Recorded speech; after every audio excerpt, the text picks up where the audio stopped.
Hello, ladies and gentlemen, boys and girls, dogs and cats, friends and enemies. Welcome to Epic Realms. I am your host, Nick. Today, my guest is an award-winning RPG designer. His list of credits includes Star Wars, Starfinder, Pathfinder, D&D, Wheel of Time, EverQuest RPG, Gamma World. The list goes on and on. We probably won't cover them all, but we'll cover what we can get. Owen K.C. Is it Stevens or Steffens? I'm assuming It's Stevens. That's It is, what I in fact, thought. Stevens. Just making sure, because you never know. That's How are true. you doing? I'm good. Thanks for asking. Now, you've been role-playing for a very long time, which is coming from me. Like, I look young, but I'm not as young as I look. And I've been role-playing for almost as long. Well, probably not actually, almost as long. Next year it'll be 40 years. Holy cow, 40 years. Well, I'm over half that at least. So I started not as young as you. You started when you were 9? Is that right? 11. Yeah. 11. No, Holy cow. What was your introduction there? How did you get into it? So my parents wanted to go to Europe when I was 11 years old, and they decided that they did not want to haul their children along in Europe, which at the time I was very salty about. And as an adult, I totally get it. So they dropped us off with my Uncle Lucian and Aunt Rosemary and our cousins for most of the summer. And we did things like go to the 1982 World's Fair in Knoxville, because that's where my cousins lived. But my Uncle Lucian had a real geek recreational area. So I was doing on an Apple, I was flying flight simulators, and he had a Go set, and I was playing all sorts of games with my cousins. But he also had a first edition AD&D Dungeon Master's Guide. And I had not been exposed to role-playing games at all at that point. And so it looked cool. I pulled it down. He had put it with all of the pulp adventure books and Conan and Fafhrd and the Grey Mouser and all of them. And I realized that this was some sort of game rather than a great big hardback book. And he told me, hey, if you can figure out how to play that, I'll play with you. We just haven't figured out how to play it. Because, of course, he only had the DMG. We didn't have a player's handbook. Oh. But the idea that I could actually take on the role, play the role of some sort of fantasy adventurer, the Elric of Melbourne, whatever, was super exciting to me. So I looked through, and there was a list of short stat blocks for monsters in the first edition DMG. And from that, I figured out what numbers player characters needed in order to be able to play. So I wrote rules for making player characters based off the rules for monsters. Now, that does mean I was literally doing homebrew RPG game design before I actually played a tabletop role-playing game. The rules were awful, but they were just barely functional. So my sister and I made characters. I think that is the last time she played a tabletop role-playing game. My uncle ran a few games, and I was very, very, very hooked.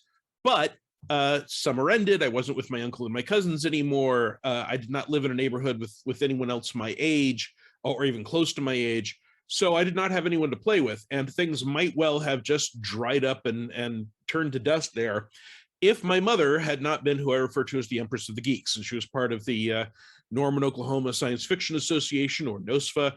And so she went to them and she said, hey, my son's really excited about these role-playing things, but there are no role players nearby.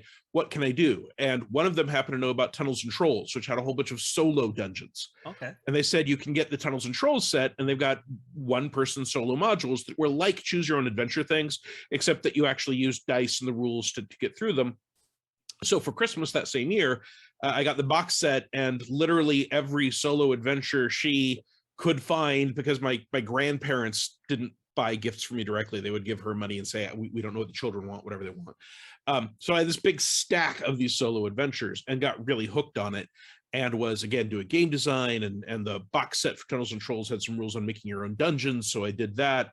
And the fact that I was carrying this stuff around meant that when I got to my next school a little while later, those became my geek flag, that people would see, oh, he's carrying a Tunnels and Trolls book or a first edition AD&D book, or I had Car Wars at that point, Starfleet Battles. And so a lot of people would, we're still talking about being like 12, 13 years old. Other 12 and 13-year-olds at school would say, ooh, I've seen that. I'm interested in it. Is that something that you want to play at lunch? And that is sort of how everything spiraled out from there. My mother also, for many years, ran a D&D game for myself and several other friends. She literally booked a room at the rec center and put out an ad in the paper and got a bunch of other boys my age. And she discovered that if you are the dungeon master, or dungeon mistress in her case, 12, 13, 14-year-old boys will hang on your every word. So once a week on Sunday, she would run a game for 2 or 3 hours, and she would end every game with something like, okay, you have reached the giant doors to the ancient dwarven kingdom, and the only way to be able to open them is to be able to recite the names of all the dwarven kings. I don't want to have to write up all the dwarven kings. So next week, one of you boys will have to know the names of all the presidents of the United States in order, and we will use that instead. Or she would say, hey, you're trying to forge an alliance with these lizard folk in the swamp. You're going to have to be able to explain democracy to them. So I want a 300-word paper on the concept of democracy. Nice.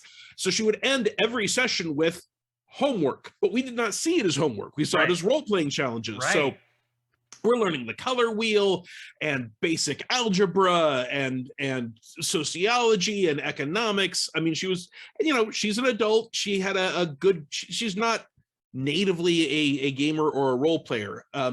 She likes reading the books. She understood the genre. The only reason she was doing this was because it was a quick way to get a whole bunch of, and the parents of my friends just loved that they could drop someone off with someone who's, my mother had a teaching degree and a psychology degree, which I think shows in the fact that she tricked us into learning things. And eventually we grew to a point where we were starting to run stuff for each other and we had other friends, and she just stopped running it. But that was my sort of initial arc that really led me to be very deeply involved in homebrew stuff, which is how my writing career, my game design career started, was just with homebrew material. Nice. You were talking about, playing at lunch or playing with friends. Did role playing ever get in the way of school for you? Oh, all the time. Yeah. I would spend much more time role playing and playing war games than I did doing my homework.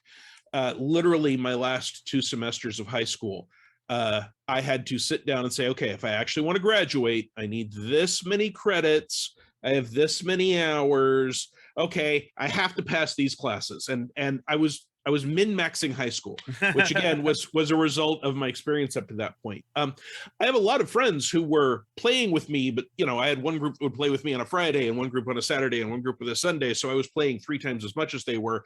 And they went on to have college degrees and useful skills. And I went on to be a game designer because that is what I spent my entire educational period doing. I do not have the necessary educational background to do anything else. So one could say that I fell into this as the only thing I had prepared myself for. Were you good at anything in school, or were you like flatten the line across everything? You're like, I'm going to do what I can do, and that's it. So I had you look and go, English is, I'm good at English, and that's it, or I'm good at math, because role playing kind of covers all the aspects. I was in fact good at English and good at math. I was bad at homework. So there were a lot of classes that I learned some useful stuff and absorbed it and can still spit it out, where I got a D or an F because I would never turn in the work. I hated having anyone tell me what to do or when I had to have it done by, which means a career with a whole bunch of freelance deadlines was a terrible idea, but here we are. I was not a good student. I would not recommend people take my path of playing games more than, but I was playing a lot of Champions. I was playing a lot of Car Wars. Car Wars has a lot of, this thing has this much space and this much weight and this much money. And you had to control all 3 of those variables to make an effective vehicle. So I was writing up algebraic formulas to try and figure out, okay, what is my best average damage per dollar, per space, per pound, so that I would know, well, if I've got a bigger vehicle but less money, these are my best choices. If I've got a smaller vehicle but more money, these are my best choices. And I mean, I could write a book called Everything I Needed to Know I Learned from Role-Playing Games and War Games. The problem is that that's everything I needed to know to become a professional game designer, not everything I need to know about life in general. Right. I don't have regrets in that regard, but I was a bad student. I took a semester of college and again, did not want to do homework. So that was time away from playing my games. That's playing these games, tabletop games with friends was the glue of my social life. I've got friends that I've been gaming with for more than 35 years that I met this way. I met my wife through gaming. Nearly every professional job I've had has been through gaming, the exception being a few things that I did, like I was the manager of a parking garage at the University of Oklahoma, because the University of Oklahoma is in my own town, so it is relative. They are a big employer. If you keep applying, you can get a job there, even if you don't have a lot of skills. Right. But and I did not apply to be a professional role player on my own. That was my wife, who kept looking at me taking these little odd jobs that I hated, and then see that I had these notebooks with 400 pages of homebrew material, and say, hey, we all love your stuff. You love your stuff. Maybe someone would pay you for your stuff. Right. And encouraged me to take the step to actually start applying initially at magazines, because this was the 1980s, 1990s. Yeah, she also and Dungeon magazine and stuff like that. Dungeon, Dragon, Shadis, D8, Pyramid, and there was one article that I kept submitting, and it kept getting accepted. I'd be told what issue of a magazine it would come out in, and then that would be the issue where the magazine went bankrupt and the article never came out. Eventually, Pyramid broke that streak, and they actually successful published it.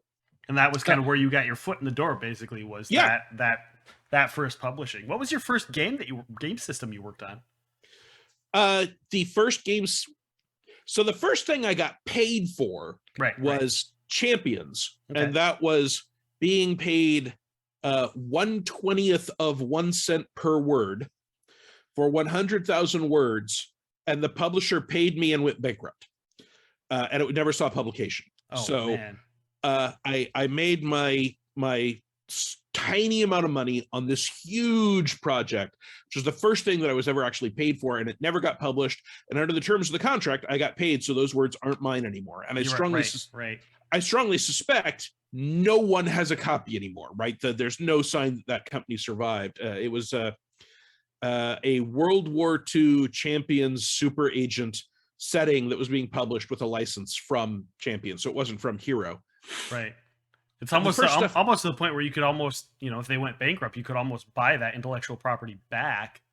I probably could, but it was the very first thing I wrote. Right. I don't know that it's worth paying for, to be honest. The first stuff I got that was actually published was technically for second edition AD&D, but they were a series of articles on name generators for various species for D&D. So I had I submitted to Dragon Magazine a Dwarven name generator where I had broken all the Dwarven names and added a whole bunch of Nordic stuff. So if you did Grim and Dal, your name would be Grimdal, and it would mean, death dealer. And so you could figure out what all these things meant. And I submitted that and got a very polite response back from Dave Gross, who nurtured me through this stage in my career of magazine submitting, where he said, hey, this is a great idea for an article. I love it. You weren't paying attention. We literally just published our dwarf issue, and we only do that once a year. But in 3 months, our elf issue comes up. Do you think you could write an elven name generator? And I was like, Senpai noticed me. So I absolutely wrote an elven name generator, and it took me 30 days to write a 1,000-word article. Wow. If I can't get 1,500 to 2,000 words done a day now, then I am falling behind on what I need to do to feel bad. Well, I can't pay the bills, right? The amount that you get for things, even self-published things, tends to be measured in fractions of a dollar per word. So it's great to have things like the blog and other freelance companies and third-party publishers and stuff who do my stuff. But if you can't produce a certain amount of stuff, you just can't make it a full-time job. Right. I want to get to the elephant that's in the room that I know a lot of people are here for, and that's Star Wars. You worked on some Star Wars projects. Mm-hmm. Now, there were two, right? Wizards of the Coast did two different Star Wars. They did Star Wars and then Star Wars Saga. 3 different versions. There was Star Wars. There was the Star Wars Revised Core Rulebook, or RCR. Then there was Saga Edition. Okay. What was the difference between the 3 of them? Like, because you worked on all 3 of them, right? Yeah. What was the difference when you're looking at one and then the other one? Like, I'm a big fan of Saga. Saga's always been my favorite of the 3. It just seemed so well balanced, and you could do damn near anything you wanted in the universe. What was the big, for people that are listening that don't know, what were the big differences between them? So the first Star Wars role-playing game, the D20 Star Wars role-playing game, which I was hired by Wizards of the Coast to be on staff to help support that game. And that's where I wrote my first bigger than magazine article solo project. So I wrote Starships of the Galaxy, the old black and white one, for that original book. It was pretty much the second D20 game to get designed after third edition D&D. At Wizards of the Coast. And there were other things going on at the same time. They were working on the Call of Cthulhu D20, and there were some other projects going forward that never saw the light of day. But that meant that first book was very much, okay, we've seen how you use the D20 system for fantasy, for D&D. We are going to try and convert those concepts to sci-fi. And that means that we do things like, well, we've got to have some sort of starship rules. You can maybe skip naval combat rules for a fantasy game. You can't skip starship combat rules for a Star Wars game. It's integral to the setting. We need rules for the Force as opposed for magic. We need to try and figure out a way to have Jedi and other Force users be balanced per level against soldiers and envoys and nobles and such.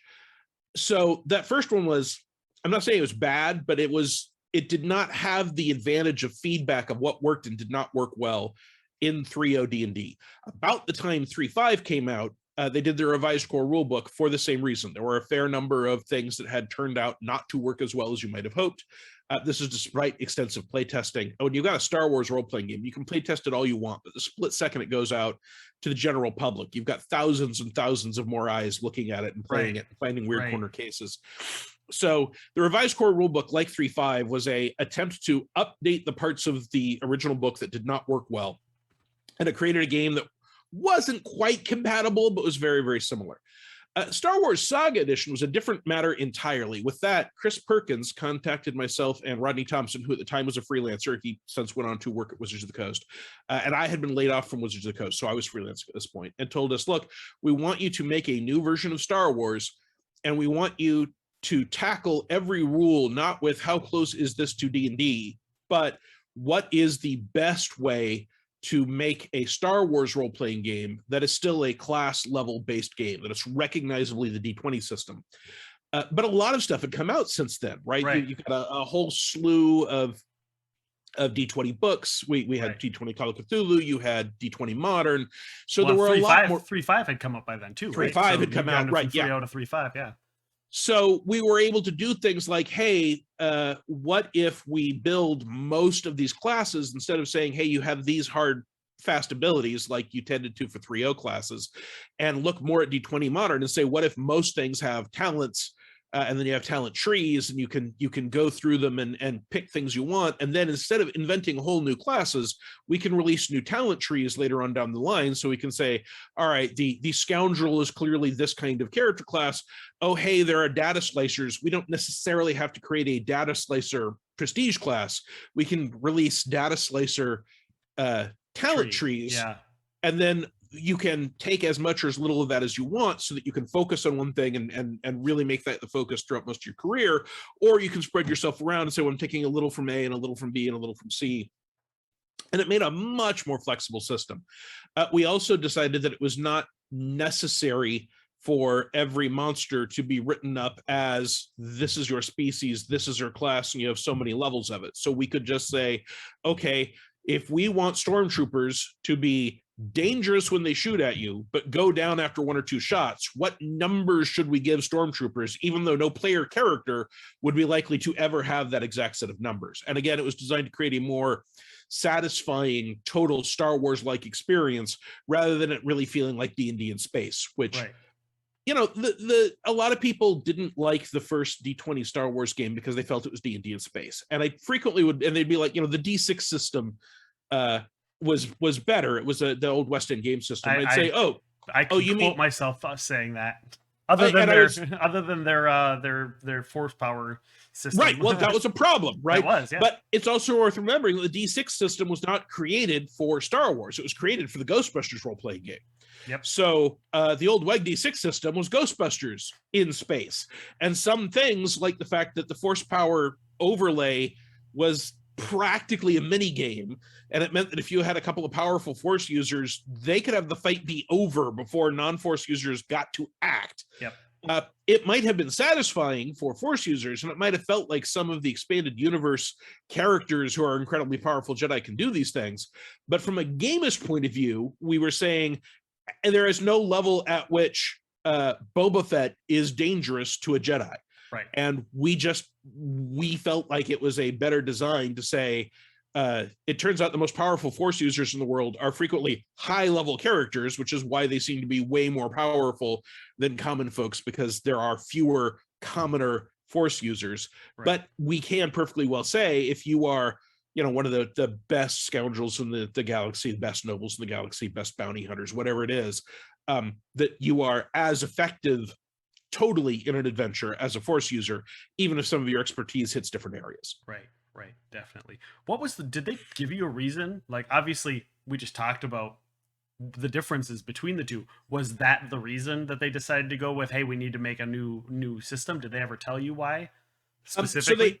So they specifically released Star Wars Saga Edition because when we wrote the first two Star Wars role-playing D20 games, all three prequels weren't out yet.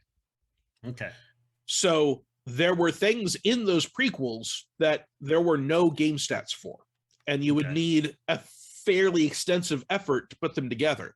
And at that time, there was the official declaration from Lucasfilm is there will never be any more Star Wars movies, which is why we called it the Saga Edition, right? Here's the Star Wars saga. We have all 6 movies. We've got the whole Yuuzhan Vong invasion, which was a huge meta plot, that is now all over. So all of these pieces that were very important to people, Knights of the Old Republic, that has all now supposedly finished. And so we can start from scratch and make a game to encompass all of those different types of play, all those different events, all those different activities, and try and have it be uniform instead of constantly bolting things on. Right. The other practical thing, and this is not something they discussed with me at the time because I was a freelancer, but practically speaking, core rulebooks sell better than expansions. The core rulebook business is a good business to be in. Yeah. So if you are looking at a system and you're like, well, we're going to have to modify all the classes a little bit, and we have to add a whole bunch of new starships, so there are a bunch of new characters. And once you're talking about doing a fairly major revision anyway, going to a new rulebook, especially when there are powers that didn't exist before that you're trying to include, can be a way to get a more satisfying total system. And the hope was that, I mean, they had begun work on 4th edition at the time. They did not tell us that. Right. But I know from talking to people after the fact that 4th edition work had begun.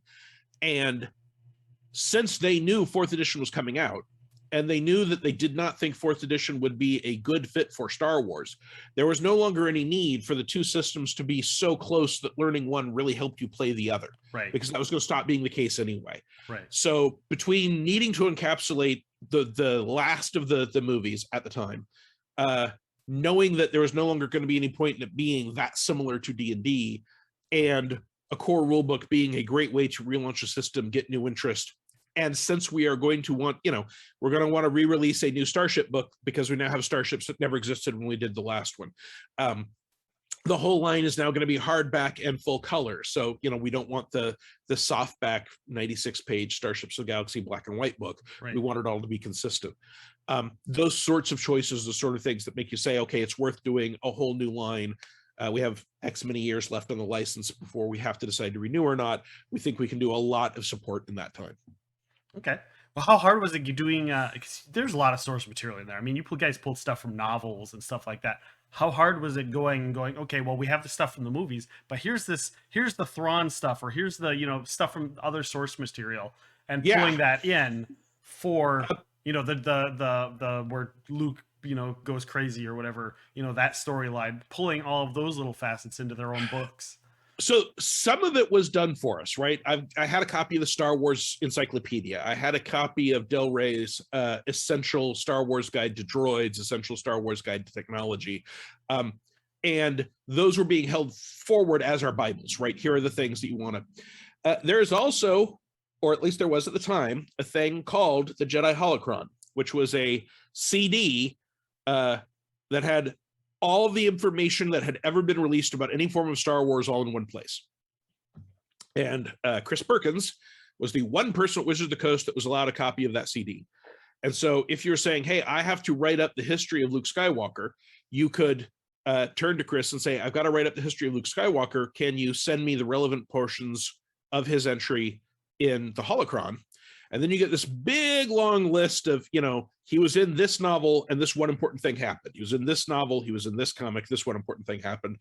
And then that becomes, you can't build it off just that usually, but that becomes the reference work that you then say, okay, I know that these important events happen in these places. So I can go to my Star Wars library, or I can see online. The Wikipedia did not exist at the time, and that would have made things way easier. Right. But it was a way to be pointed in the right direction. And then you get to decide things like, hey, B. Arthur had a character in Tatooine in the Star Wars Christmas special.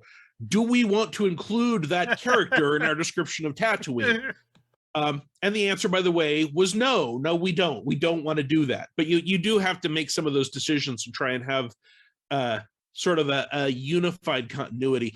And it was interesting when you would find things, right? I had actually read Splinter of the Mind's Eye. I had read all of the Corporate Sector Authority novels with Han Solo and the early novels with Lando Calrissian, sort of before the whole EU meta plot started going out.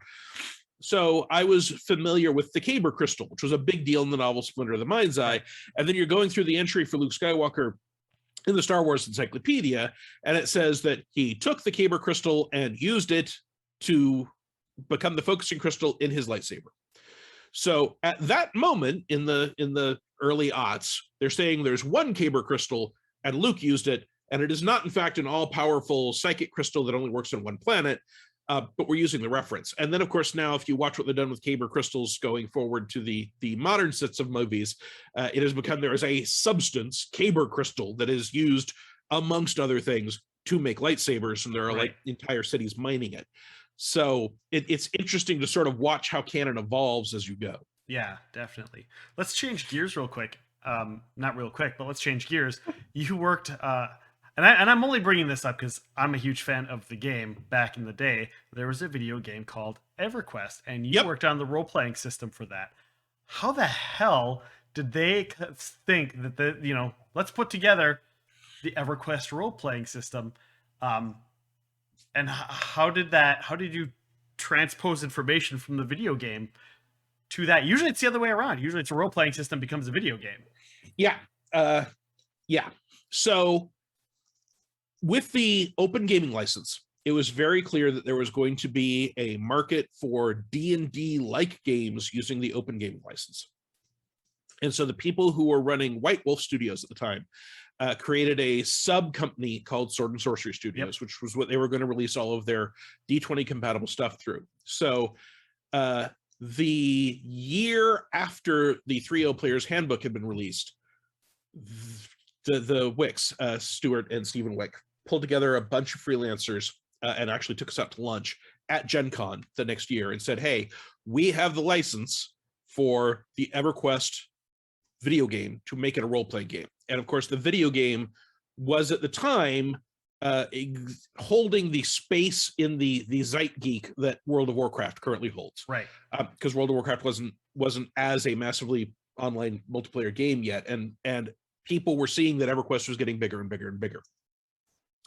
And we would very much like for you all that have shown that you have experience with this to work on this system. So it was a research intensive project.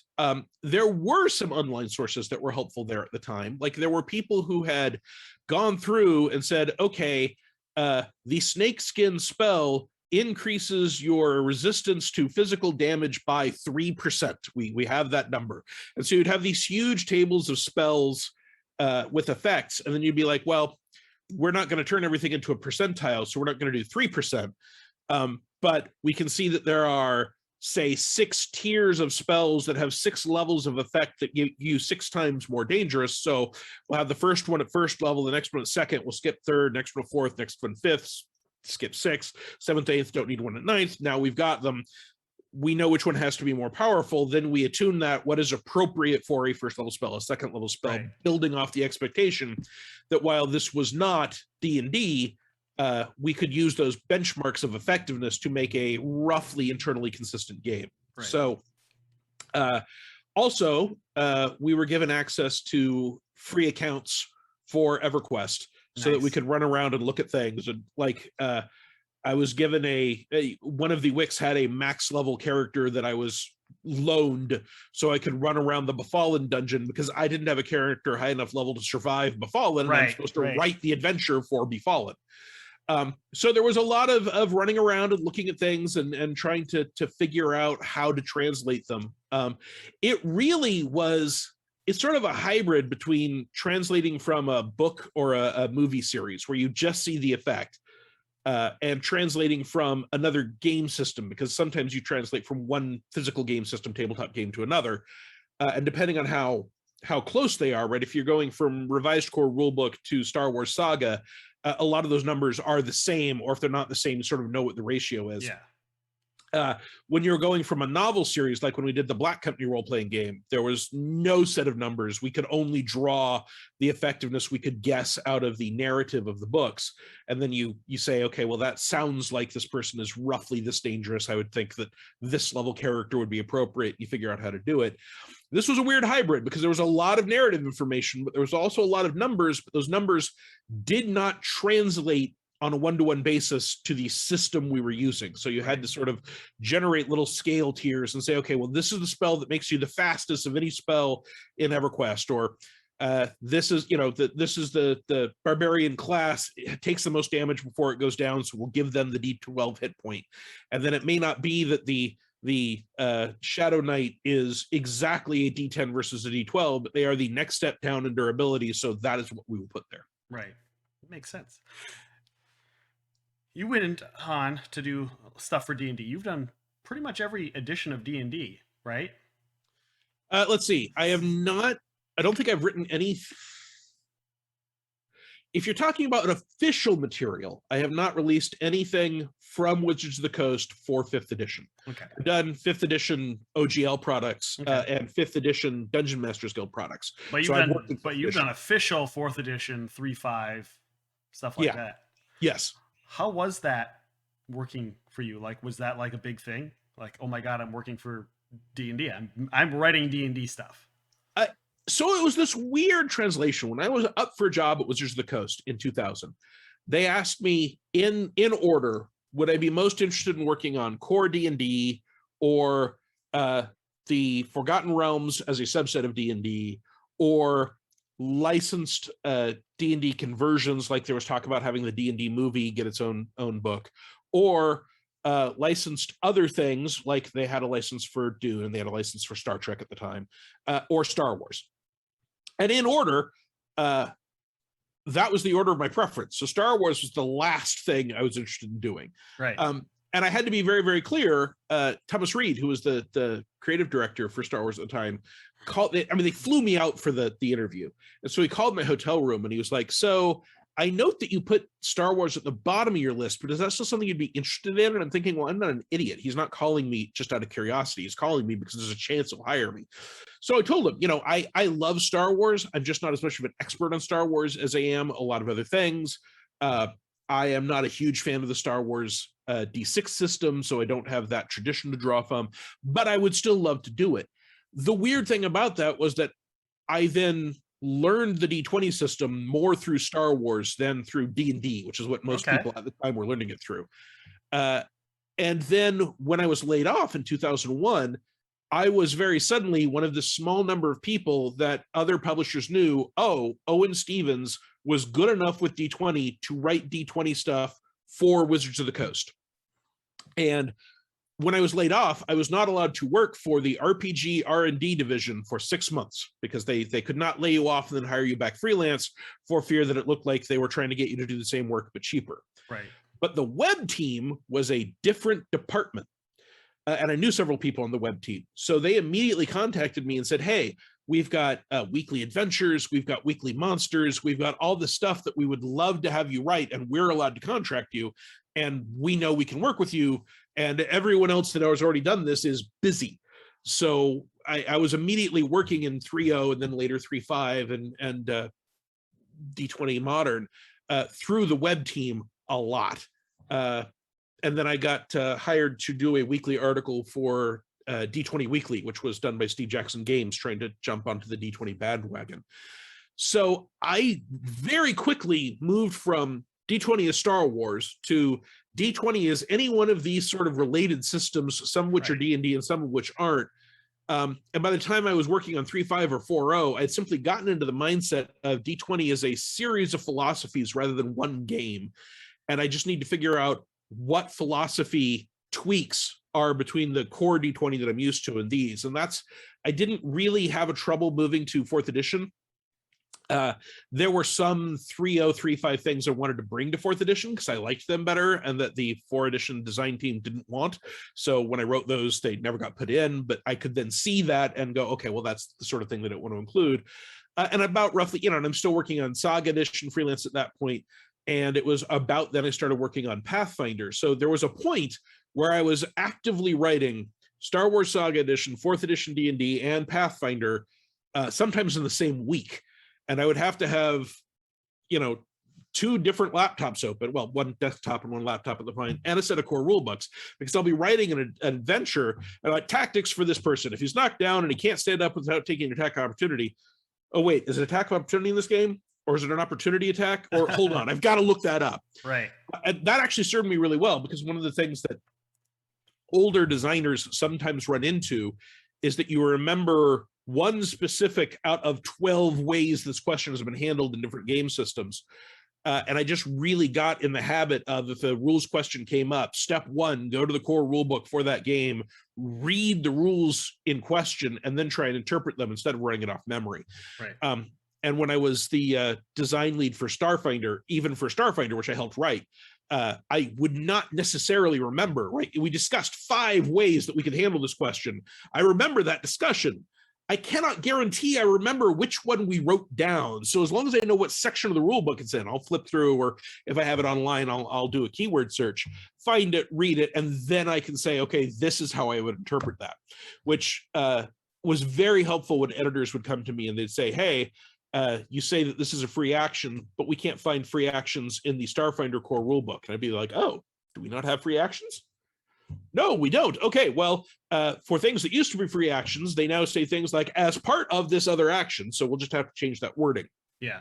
But is that hard to juggle?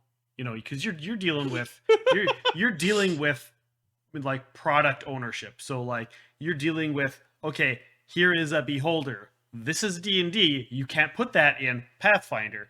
Did you have a hard time dealing with, you're talking to one person and, maybe accidentally slipping something to the wrong person, not realizing you're talking to Paizo and D Wizards of the Coast. And so I did not have problems with NDAs, right? Really early on, while I was working on Star Wars. Star Wars is probably the thing I've worked on in my entire career that had the highest level of secrecy and security about it. Because while I was freelancing for Star Wars, I was being given material about Star Wars movies that hadn't come out yet. So I had still shots and plot overviews, not extensive ones, but some, the sort of thing that Ain't It Cool News would just go crazy to get a hold of this stuff. Right. And I was signing NDAs. And when I signed a contract to write on that stuff, I would have a 3-page contract from Wizards of the Coast, and then like 27 pages of restrictions on what I could and could not do from Lucasfilm regarding this information. Okay. I cannot have this on a computer that is outside of my line of sight if it is not in my home. I cannot send it by email. So I got really used to early on firewalling information, and it has served me well because that was difficult. But once I got used to that, I just tend to apply it to everything. So, right now, I may be aware of products that Green Ronin, who I'm under contract for as a developer, they've got stuff that they're planning that hasn't been announced. I may or may not know about stuff Paizo does. I definitely know about stuff that my own companies are going to be doing. Right. And you just get in the habit of only talking about stuff that you know and have seen, has come out, and you got to be really careful about that, because sometimes, you know, if you are one of the people that worked on a book, sometimes as a courtesy, that publisher will send you a PDF or a hard copy of that book before it hits the public. So you need to make really sure not to talk about things until you have gotten permission, which happens sometimes, or you have seen it in stores, other people are talking about it, it's already out there. And especially, you know, the announcement for second edition Pathfinder was a huge secret until it was made. The announcement about Starfinder was a huge secret until it was made. The announcement about Saga Edition was a huge secret until it was made. For a long time, I didn't know when 4th edition was coming out, but it was very clear from things I was being told, without being told that 4th edition was being worked on, that some big change was coming. Right. Did you know about the Pathfinder and Starfinder Infinite ahead of time? Yes, because I was one of the people that they talked to about what such programs should look like. Okay. We had Speaking of that, we had James Sutter on, and it was the day that they announced it. Literally, it was like 4 hours later, and he said that, and he pointed it out, and he's like, and you could see the worry on his face because he thought it was too soon. He's like, "Can we go back and edit them?" I'm like, "Yeah, we can edit that out. I'll have to delete the live stream after we're done, and then I can edit it out of the pod." And then, of course, it was already announced, so we didn't have to worry about it. But I was like, I was worried, he was worried, we were all worried. But yeah, it happens. Sutter's one of the people that worked on the Starfinder Alexa program, and if ever there was something that was a big secret until it was announced, right, that is translating a tabletop role-playing game into a smart speaker game that people can play worldwide just by talking to a smart speaker or getting the app for their smartphone. Right. Did you have a hand in that at all? Did you work on that at all? I did not work on it. Okay. It started just after I left Paizo. Okay. I was one of the people that was aware it was going to be worked on. All right. And at first they were talking to me about writing for it freelance, but the team that was actually programming it into the app wanted someone that could come into the building they were in. And I had already moved to Indiana at that point. Right. So they went to Sutter. But they did build a lot of that based on adventures from first the Starfinder beginner box, which I did work on. And then they're adapting the first Starfinder AP, Dead Suns, which I worked on various parts of that and wrote the last adventure in that series. Well, you worked on, we're talking about Starfinder. You worked on Starfinder and Pathfinder. How was that coming over? You've had all this experience with D&D and Star Wars. Was that helpful in creating a, working on Pathfinder, and then of course, working on this other out in space, knowing that in the past, you had that we didn't want it to be D&D in space, but now we want it to be Pathfinder in space. Well, we didn't, though. Okay. So if you say that Starfinder is supposed to be Pathfinder in space, then you should be able to directly translate over everything, right? Okay. So you should have a wizard. You should have a cleric. You should have an oracle. And what we wanted was to take the cosmology of Pathfinder with the idea of the gap. There is a hard break in continuity. Mm-hmm. So we don't have to explain how did you get from the way things worked in Pathfinder to how do they work now in Starfinder, and then build the best game we can build using that cosmology. Specifically, one of the design goals that we were given from above was with monsters being easily adapted, because we already knew there were going to be 6 bestiaries for Pathfinder First Edition, and it seemed hugely unlikely that there would be ever 180, 240 pages of monsters for Starfinder. But with those structures, make the best game we can with those rules. So I know that it is very easy to say, hey, the soldier is a fighter for Starfinder, and the operative is a rogue for Starfinder. And for those two, that's pretty close to true, but that's because those as archetypes, as iconic archetypes of characters, are just kind of universal. The whole reason we had the Solarian in the first book was that Rob McCreary, who at the time was the development lead and then later was the creative director after Sutter left, when we were sitting around having a meeting on what our classes were going to be, he said, what is the thing we are going to put in Starfinder that only exists because it is Starfinder, that is different from anything that came before, so that people can say, hey, you've got whole, thousands or hundreds of years in the future, whatever, whole new species, whole new cultures, whole new energies flowing around. There are brand new gods that have come to exist. What can we do that is different from just the stuff we've done in Pathfinder? And so the Solarian is a character that is a mystic warrior that manipulates energy from the suns, specifically light energy and gravity energy is the two big parts of that, who also happens to be able to look a lot like, say, someone having an energy sword who can jump great distances in cloud mines, just in case there's some other science fantasy setting that you want to be able to emulate. That was a big part of that. So the other thing is that we created Starfinder basically from concept to execution in a year, right? They Crazy. started Pathfinder 2nd Edition a year before we started Starfinder. And they did not finish Pathfinder 2nd Edition until a year afterwards, and their team was bigger. So there were some things that we did because we did not have time to do anything else. Right. We kept a lot of the way that skills work. We tweaked it some, but we started with, okay, are we going to have an acrobatic skill? Yeah, we're going to have an acrobatic skill. Are we going to have a flying skill? No, we don't want a separate skill, but we'll take that and make it a task for acrobatics. Hey, we have to have a pilot skill because we're going to have starship combat. Okay, we'll add that. Do we need use magic device? You know what? We've decided to simplify everything. We were trying to make Starfinder no more than 75% as complicated as Pathfinder, while adding interstellar travel and starship combat and a whole bunch of new elements. So there were a lot of things that we dialed back just to make it simpler. That's why spellcasters only have 6 levels of spells, and everyone is a spontaneous spellcaster, so we don't have to explain 2, or by the time you get to the Arcanas, 3 different ways that people can cast spells. There's no verbal and somatic components. All of that stuff was specifically designed so that the buy-in was not as big for Starfinder as it was for Pathfinder. And so that if you already knew how to play Pathfinder or 3.5 or Saga Edition or any of the D20 system games, a lot of that knowledge would translate over. If you would have had more time in a bigger group, because you're talking Pathfinder 2nd Edition had more people, more time. Yep. If you had more people and more time, is there anything you would have done differently? Yes. Anything you can talk about that you would have done differently? So we would have play tested differently, I can tell you that, and that would have led to some changes. We did not have time for a big open play test like Pathfinder 2nd Edition did, or all the hardbacks for Pathfinder we've always done, or like we did for hardbacks to expand Starfinder later, right? The character operations manual and tech evolution. Those hardbacks have had big open play tests of some of the big concepts.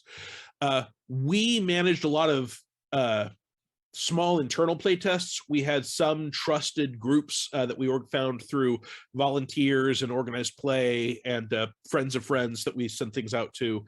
And Joe Pacini and Amanda Hammond took the extraordinary step of, on their own time, getting people from a video game/game university who had never played a tabletop game to come play Starfinder and then later the Starfinder beginner box, so that we could say, okay, we're handing this to you, we're shutting up. Does this make sense? Have we, like in the first core rulebook for Starfinder, we forgot to tell you how you heal a drone's mechanic. It's just not in there. Right. Because we would run a play test and then we'd say stop, and then we would make changes and we'd run a new play test. And we never worried about taking that specific character build, one out of like 14 possible options, from encounter to encounter to encounter. So we had an ability in there to allow you to fix it faster, but we never told you what the base rule was. Okay. That's the sort of thing we would have caught. I suspect that we might have had a different set of rules for computers, a different sets of rules for starships, different sets of rules for cybernetics. Those are all places where we knew we were really pressed for time to make something that was cool and functional and worked smoothly, and did not get as much playtest feedback as I would have. But I can't say for certain we would have done exactly this instead of exactly that. This is speculation, but do you think, and this is going to just be your opinion, do you think they're going to do a Starfinder 2nd Edition? So Paizo has announced that they might someday, but it is not on the table right now. And I certainly believe them, right? They've got plenty on their plate without that. Right. It would not surprise me if someday there was a Starfinder 2nd Edition. I actually think it is more likely, if they do another D20 game set with that cosmology, that they will create sort of a core set of rules with modules for how to use it for different genres. Okay. So, and this is pure speculation. This is not something that anyone's ever talked to me about. Yeah. Speculation. I would away. I would guess that instead of saying, okay, we're going to do exactly Starfinder again, they'd say, hey, we have Pathfinder 2nd Edition. And then we will have a rule set that we're going to call Pathfinder Expanded or Pathfinder Basic or whatever. And we'll have the base sets of rules. And then we'll say, here's what you want to do if you do want to do science fantasy. And here's what you want to do if you want to do Old West. And here's what you want to do if you want to do Buffy the Vampire Slayer. That is just a guess. The other direction they could take it, and it's something we talked about for Starfinder, was rather than a new edition of Starfinder, have a Starfinder source book for Pathfinder 2nd edition that says, okay, everything in Pathfinder 2nd edition applies, but here are your new races, your new classes, your new feats. Here are the specific rules for hacking and for starship combat. That's something we talked about as a possibility. And the main reason we didn't do it is that we knew that Pathfinder 1st edition was coming to a close, and Starfinder as a core rulebook had to be complete in and of itself. It had to give you everything that you absolutely had to have to play a game, because we were not even 100% sure when we did it that the first bestiary would come out. We were pretty sure it would. We knew that we were going to have one adventure path arc, because once we'd committed to it, Eric Bone has always said, hey, if I'm putting out a 6-part adventure, I have to be promised that after we put out the first one, we'll put out all 6, even if sales are terrible, because he doesn't want to go halfway through an adventure and then tell people, oops, sorry, you'll never know how this ends. Right. But there was no guarantee that it was going to be popular enough that it would become a line. We originally specifically were told there will not be a Starfinder beginner box. There isn't room for that kind of work on the schedule. There will not be standalone Starfinder modules. They originally were only releasing one module every other month, and those were all adventure paths. Now they're doing adventure path one month and a standalone the other month. The question of hardbacks, like the character operations manual or even Pact Worlds, none of those were a lock. So it turned out to be popular enough to support its own line. And there's some people at Paizo who primarily work on Starfinder, even though a lot of people, like the editors and layout and marketing, they all have to be able to hop back and forth between the two systems interchangeably. So it's asking a lot of them. It's tougher in many ways than being a designer, because in general, a designer is being asked to design for this system or that system. The people who are doing both do it because they like it and they enjoy it, not because it is a mandatory part of their job. Okay. You've moved on from Paizo, and you currently work with Green Ronin, or Ronin, depending on how you want to pronounce it. How did you transfer? Oh, go ahead. It is Green Ronin. You can argue about how Ronin is argued in the English language, but as a proper noun, the company name is Green Ronin. Good to know. I like how it rhymes. Green Ronin. Yeah, exactly. 100%. How did you transfer going? Because you were already working there a little, when you were working at Paizo, right? Or working with them? So turn the way back machine on my story way back to 2000 when I was working at Wizards of the Coast. Right. And when I was working at Wizards of the Coast, I worked with people like Chris Pramus, who is the president of Green Ronin, and Nicole Lingerus, who's one of the owners. And when the D20 burst happened and I was freelancing, I was one of the people they turned to for D20 products published by Green Ronin. So I wrote Bastards and Bloodlines for them, and I worked on the Black Company role-playing game for them, and that relationship worked well. So later, when they were working on the Game of Thrones role-playing game, I worked on that some. When they were working on the Dragon Age licensed game, I worked on that some. I was going to ask you about both of those. and we can get to them. Yeah. But for where my current position is, basically, they ended up doing a huge Kickstarter for a Pathfinder-compatible version of the Freeport City. So Freeport City Adventure, which is this huge 580, 600-page book. And they needed a developer for that. And before I got hired at Paizo, they asked me, can you be on contract to be our developer for this huge book? Because we know you know Freeport, you've worked with us before, we know you know Pathfinder, you've done a ton of stuff through originally Super Genius and then later Rogue Genius Games. Mm-hmm. So I had that gig. And then when Paizo hired me, I told them, hey, I have this contract gig working on this book for Green Ronin. I can't leave them in the lurch. Is it okay if I am working for you at Paizo full-time and working for Green Ronin part-time under contract work and running my own company, Rogue Genius Games, in what we will oftenly call my spare time? And to their credit, everyone was super cool with it. They all said, you've been a freelancer, you know exactly what we were discussing, what you can and can't say, that you can't leak information. You can't tell Green Ronin that Paizo is doing a big pirate adventure, whatever. Right. And I did that for many years while I was working at Paizo. And then eventually shortly before Pathfinder 2nd Edition was announced, Green Ronin decided that they had done everything they wanted to do with Pathfinder, so they wrapped that up, and I left the company, and I moved to Indiana when I left Paizo, and I had a job lined up for a career plan lined up, and that didn't work out, and they needed a new person to be the Fantasy Age developer, and Fantasy Age evolved from Dragon Age, and they knew I had done some Dragon Age work, so they asked me, you've been a developer for us before, we know you know the game system, we plan for this to, the Fantasy Age had been tied to Freeport, and we're going to do something slightly different, but it's still going to need to be able to have that flavor, so we know you know the Freeport flavor, we know you know the core rule system, do you want to be the developer? And I love working for Green Ronin. They are not only one of my favorite game companies, they are comprised of many of my favorite people. So I was delighted to hop on, and then the pandemic happened. So I have not produced things nearly as quickly as we had hoped. But there is a new core rulebook for Fantasy Age, which will be releasing next year, which sort of like the revised core rulebook or 3.5, is designed to take a bunch of the things that we learned from having released Fantasy Age, emergent behavior that was not necessarily obvious initially, and make a quality of life improvement. Unlike those games, the Fantasy Age core rulebook is going to be 100% compatible with everything that is otherwise out for Fantasy Age. So you can take any existing Fantasy Age product and you can play it with the base rulebook, which currently exists, or with the bigger core rulebook, and it'll work fine either way. So, and that's a spin. So, and I didn't know that this was connected to Dragon Age at all. How much, like, is it directly related? Like, are the worlds and stuff similar, or the worlds aren't similar, except that Fantasy Age is inspired by sort of the same tabletop role-playing traditions that obviously led to Dragon Age, the video game that was then backwards compatible. But they are both part of the Adventure Game Engine, AGE. Okay.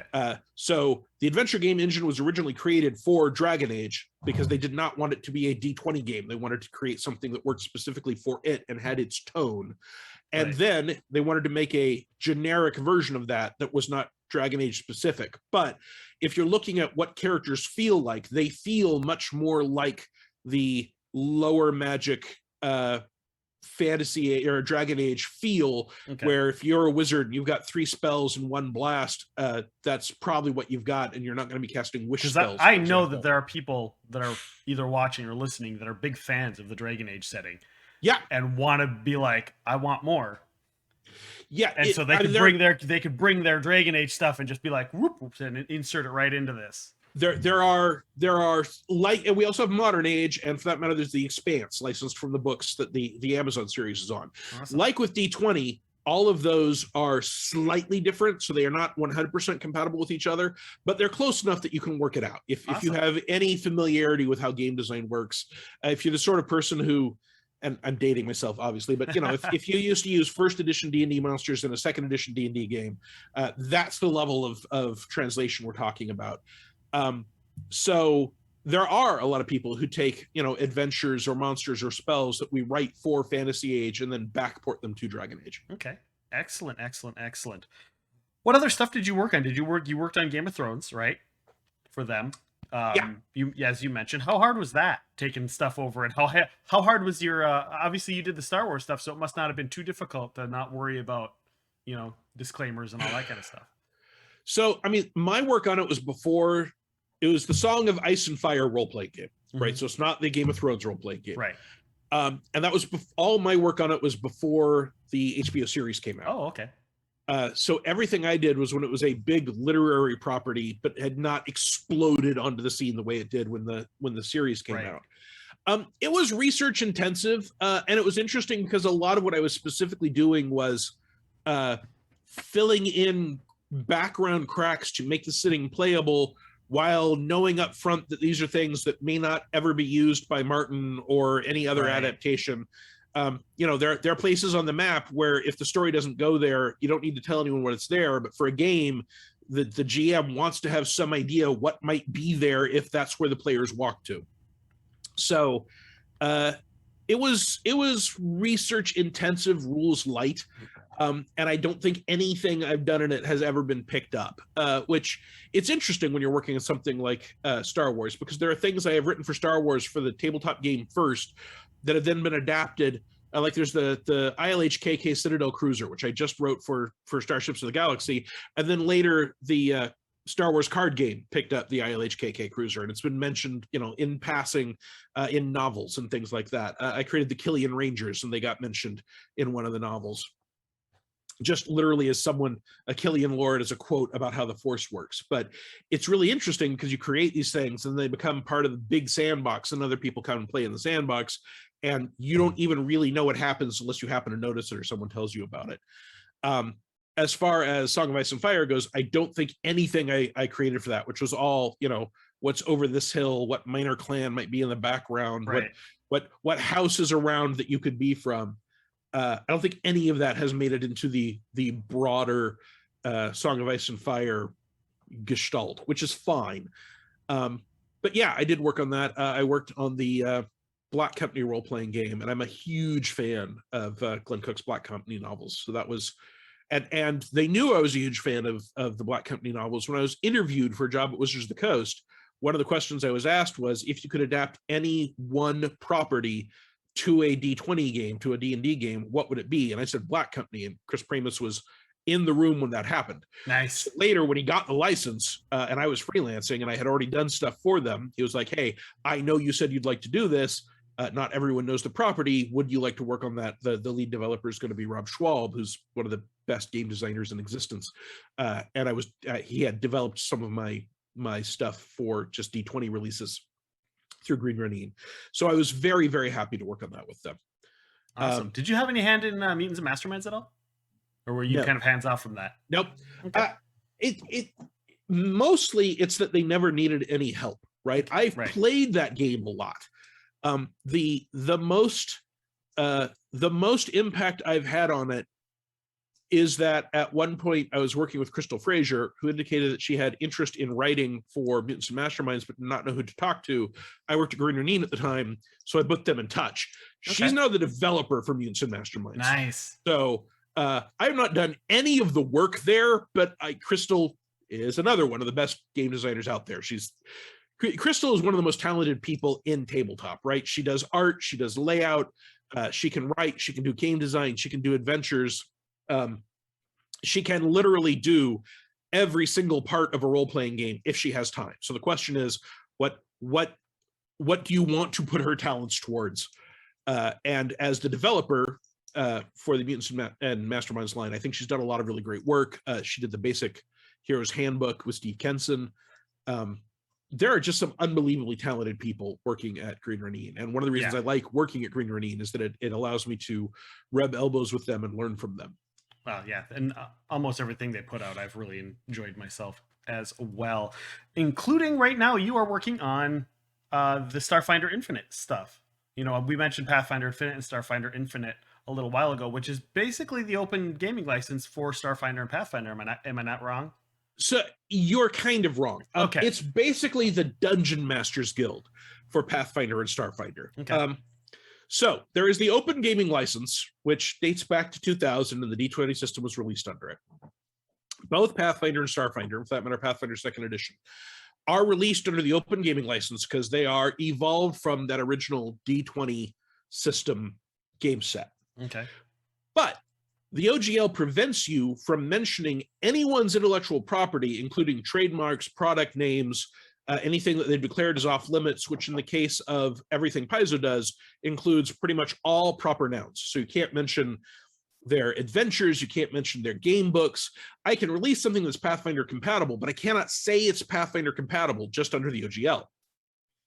There are then two more licenses, three actually. There's the Pathfinder compatibility license, the Pathfinder 2nd Edition compatibility license, and the Starfinder compatibility license. And these are licenses that Paizo put out so that if I follow certain rules, I can mention game books, but I still can't mention, and only some game books, only the ones they give me permission to, which is for the most part, they're hardbacks. Right. So if I want to build something that works off of a class to go to first edition Pathfinder, if I want to say here are new options for this class from the advanced class guide, I can say here are new options for this class, see the advanced class guide. I have permission to do that.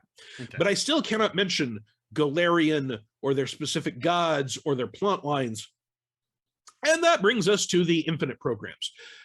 Pathfinder Infinite and Starfinder Infinite are programs that are handled by One Bookshelf, which are the people that do Drive-Thru, who are also the people that do the Dungeon Masters Guild, which is the group that allows you to write D&D 5th edition content using elements from their game worlds that you can't use with just the OGL. So like Keith Baker has been releasing Eberron stuff. He's the creator of Eberron. You can't mention Eberron or the Eberron specific stuff with just the OGL, but you can in the Dungeon Masters Guild. So he's been doing that. The Pathfinder Infinite and Starfinder Infinite are programs like that, where if I sell through those programs, I have to use the OGL. I'm using the Infinite rules instead of the Pathfinder compatibility rules. And then as long as I follow all those rules, I can talk about Golarion and the Gap and Iomedae and specific adventures. And even I could rewrite, I could offer new rules to if there was a 1st edition Pathfinder adventure, and I could say, here are everything you need to run that for 2nd edition. And you can't just copy and paste. Everything has to be offering new material for the canon, for the background, but you can then build off all that stuff. So the big thing I'm working on for that at the moment is a project that I'm calling Shadowfinder Core, which is a play mode for Starfinder.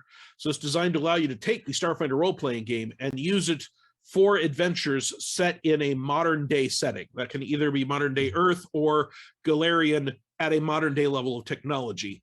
And I can talk about how this came about. So that specifically ties into in the Reign of Winter. Spoilers for the Reign of Winter adventure path from like 6 years ago. In the Reign of Winter adventure path, at the end, the characters literally travel from Golarion to World War I Earth to kill Rasputin. Shadowfinder assumes that when they did that, they created a link between Golarion and Earth, and stuff started traveling both ways. So technology started ending up in Golarion and magic started ending up on Earth. And a big thing called the Shadowblast, because it was being checked out by Russians at the time, formed that is a dimensional scar linking the two. And because of that, in the Starfinder timeline, when Golarion is missing and no one knows what happened to it, Golarion and Earth are both cut off from the rest of the galaxy. They're connected by the Shadowblast, and there are things in the Shadowblast, this dimensional scar, that are trying to destroy the worlds, both of them preferably, so they can be released. And you will be playing modern tech era characters who are trying to find the things in those shadows. So Shadowfinder. Wow, nice.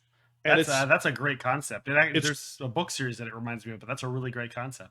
I hope there are a bunch of book series it reminds you of. I've got a big appendix that I actually posted on my website, the first draft of it, that talks about a lot of the things that inspired me to do this. I'm a big fan of the modern urban fantasy genre, and I don't think it calls for a totally separate game system, but you do need a different way to take the existing rules. So I want it to be 100% Starfinder compatible, so that anybody can take any monster from Starfinder, any character class, any option, even an adventure, and just reskin it without having to change the rules and use it for Shadowfinder. Nice. Awesome. You also have your company, Rogue Genius Games. And is that specifically Drive-Thru RPG? No, we also sell on the opengamingstore.com. Okay. We used to also sell on Paizo.com. We've never sold through our own website because I don't want to have to deal with like VAT, value-added tax, and privacy concerns, and I leave that to the professionals. So it's available on Drive-Thru RPG. It's available at the opengamestore.com. And in addition to releasing stuff I write or develop, we're also partnered with Everybody Games, which is Alex Agunas. So we publish his material, even though he's writing and developing that stuff on his own. We're just his publisher. We have also published stuff from Christine Stiles Presents. There's a freelance group called the Four Horsemen that we were publishing for a while. But it is primarily the place where if I want to produce a product and I don't want some other third-party publisher to be the people to publish it, that's what I publish it through. Okay. Awesome. I don't remember what my next question was going to be. You role play. I do a lot. How often do you role? You were telling me early on that you've been role playing, but beforehand you were talking about it. My big question, I asked this to everybody who role plays that I have on. Do you prefer to be a player or a game master? I do not prefer. I enjoy both. Fair enough. I like to play more often than I am the game master, because game master prep between games takes longer. Yeah. But on the current schedule, I am playing in a game that my wife runs every Tuesday, which is a first edition Pathfinder game, where she has 8 players, which would drive me crazy, but she wrangles them just fine. But she's a much bigger geek than I am. I've got a game on Friday that my friend Carl, that I've been gaming with for decades, he runs a Starfinder game, which is also being used as a playtest testbed for a set of Starfinder mythic rules that he's working on that we plan to publish. And then on Saturday, there's a game where 1 week I run a game that's a Starfinder game set in the Old West, and a friend of mine runs the other Saturdays. So for every 2 weeks, I am running once and playing 5 times. Nice. That's a good feeling. I have had it be as low as, reffing half the time, but that would not then be 6 games every 2 weeks. That would be 2 games every 2 weeks would be running one of them. And that doesn't include playtesting, right? So we do use some of that for playtesting. Okay. It varies.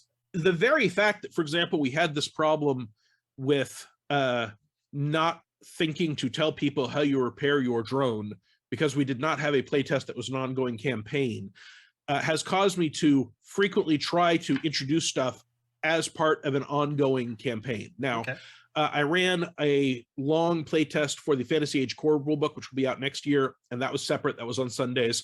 And that was technically a campaign, but I had very much set things up front as being you are members of an adventuring guild, and each session they will send you on an adventure, and it will last exactly 1 session. And if we're not done at the end, we're going to say we're done, and we'll do something else at a new level at the next game. So it was sort of compressed, but it was ongoing. But Nice. Like I said, the Mythic Starfinder rules are currently being playtested in that ongoing game. There's a class who can post big banners that control an area that's being playtested in the first edition Pathfinder game I'm not running on Saturday.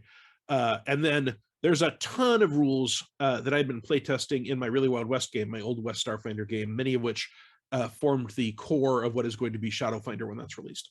Great.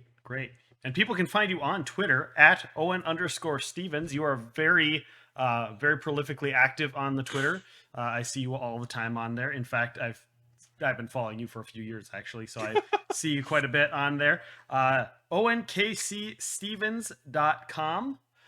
You can find all of the links. You can find the Rogue Genius games there. You can find Green Ronin. See, I said it right. And, all of your stuff on your website. I'd like to thank you for coming by and hanging out with us today. It's been awesome. Thank you so much for inviting me.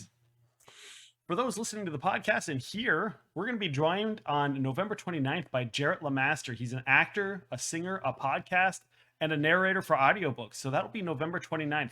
If you were with us for our Justin Leslie episode that we interviewed Justin Leslie, he does the narration for his post-apocalyptic book series. December 13th, iconic comic book writer Chuck Dixon. You know him from the 1970s, 80s, 90s, all the way through. Probably one of the most prolific comic book writers in history. He will be joining us December 13th. And December 27th, Origins Hall of Famer and award-winning creator Robert N. Charette. He doesn't get out a lot and do a lot of stuff, but I got him on the podcast. He is one of the main creators for Shadowrun. RuneQuest, worked on Battletech. He is a very prolific miniature sculptor for Ralpatha, Reaper Minis, and more. So he's going to be joining us December 27th. Hope you can join us all for that. And thank you very much. We will see you next time on Epic Realms.